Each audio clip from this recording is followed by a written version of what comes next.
Hey everyone, welcome to Philosophy Online. Um, Regrettably, I can't see you guys. And before we dive in, I just wanted to note that fact. Um, the reason I teach is because I get to meet incredible people, and I was really jacked up about this trimester. Internally, every trimester, teachers think to themselves, "I've got some great classes. I've got some challenging classes." And I really felt like I had three great philosophy minor classes in you guys, and was really excited to get to know you guys and work with you. And now um, I'm not going to get that privilege of getting to work with you guys in the way that I would have liked to. And I want you guys to know that I'm extremely bummed about that. Among all the things that we're all stressed out about and worried about and thinking about, um, that to me is a major loss, because you guys really seem like great people. So hopefully we can try to recreate something like that online. But I'm not gonna lie, and you know that it's not gonna be the same as being in person. So welcome. I do hope that all of you are well, genuinely, and we're gonna dive in to a little bit of philosophy. Um, I've set this up in an ed puzzle so that the way in class I'll say a little bit, I'll ask you a question, have you discuss it with the person beside you, and then come back to me. I don't know how to do that. I mean, I don't know how to not do that. Have you guys discussing questions? So I've set this up in an ed puzzle so that I can at least sort of have a dialogue with each of you a little bit and get your sense on some of these big questions.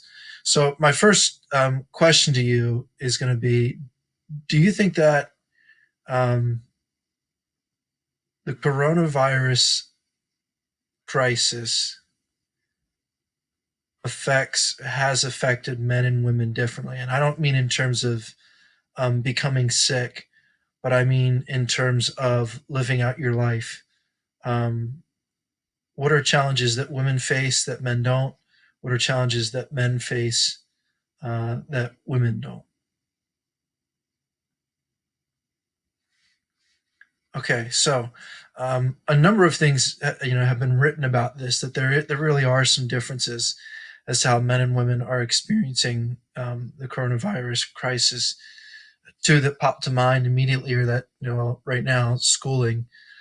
You guys are independent learners, but elementary school kids are not, and so um, who gets tasked with that? Generally speaking, um, females tend to.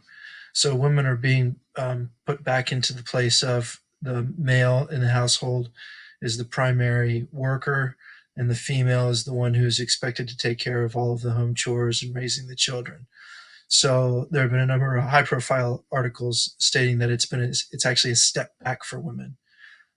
There's some research that women's salaries are going to return more slowly. Women's jobs are going to return more slowly than men's. And also, there are the concerns of domestic violence that women now are in lockdown in abusive situations. So, the coronavirus does affect men and women differently. Their lives are different, and the expectations are different societally. And it leads to this bigger question of whether gender expectations and gender is innate or whether it's cultural. So, quick question for you. Do you think that when we think of maleness, when we think of femaleness, do you think that those are traits that are societally expected and impressed upon us, or do you think that there is such a thing as male qualities and female qualities? And if you do think there are certain characteristics that are typical, what would they be for each of the two genders?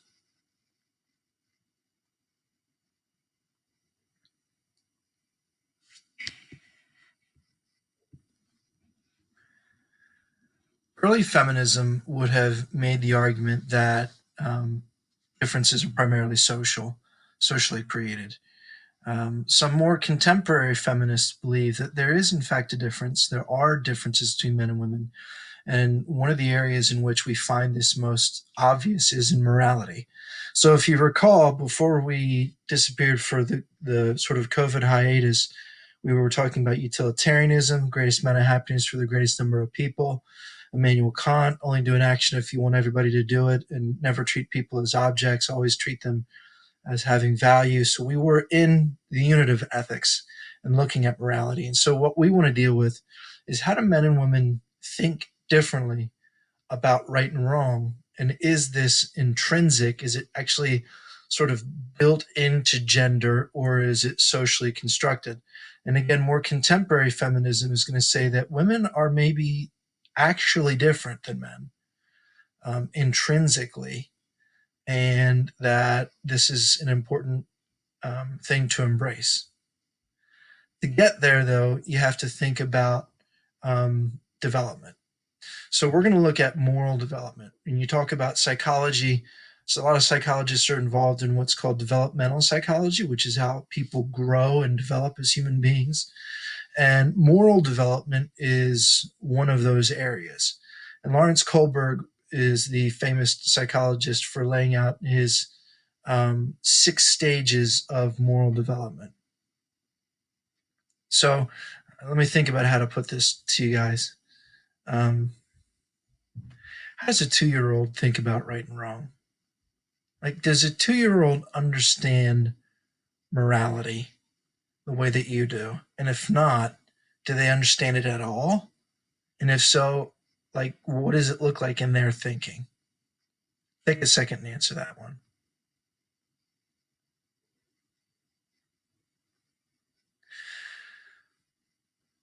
Go ahead and jump back to Google Classroom and open up the document Lawrence Kohlberg Stages of Moral Development. And go ahead and pause this on your own and take a minute and read through the 6 stages that he lays out. Now, throughout these 6 stages, he believes, I should say, throughout our lives, he believes that people will grow and develop and become more morally mature in how they think about it. You can see the 2 year old there is at the stage of punishment and obedience. You know, if you get a slap on the hand, you don't do it. If you get a cookie, you do it. So it's just a matter of praise and condemnation from parents. Whereas moral thinking continues up through stages 4 and 5, where you're more concerned about the group, you're more concerned about society and laws and social norms. And then you're doing things like in stage 6, Immanuel Kant, utilitarianism. Here's the problem. Lawrence Kohlberg said that women get stuck, that they don't develop past a certain stage. And now he's a man, so there's going to be some controversy here when feminists come in and take a look at Lawrence Kohlberg's work. But he says women get stuck. What stage do you think women get stuck at, and why?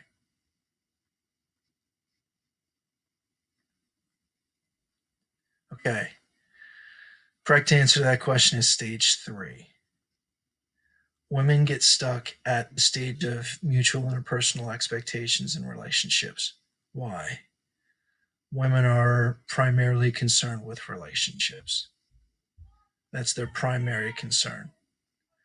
So I want to close with a reading that will get you into thinking about this a little bit more about why women would be more concerned with relationships than with morals like Immanuel Kant or utilitarianism. So the reading itself is from Carol Gilligan. Carol Gilligan is the person who sort of kicks this entire perspective off that Lawrence Kohlberg is perhaps wrong. Not that women get stuck there, but that this is a bad thing. She says that, women do seem to be primarily concerned with relationships. And maybe this is not a deficiency, as the man Lawrence Kohlberg said, but maybe this is just because of differences between gender. So the reading, which you'll see on Classroom, um, which I need to think through for a second. I'll have it all worked out. um, Takes you through Carol Gilligan's thought with regard to how ultimately women are, in fact, concerned with relationships more than they are with moral rules that men typically tend to be concerned with.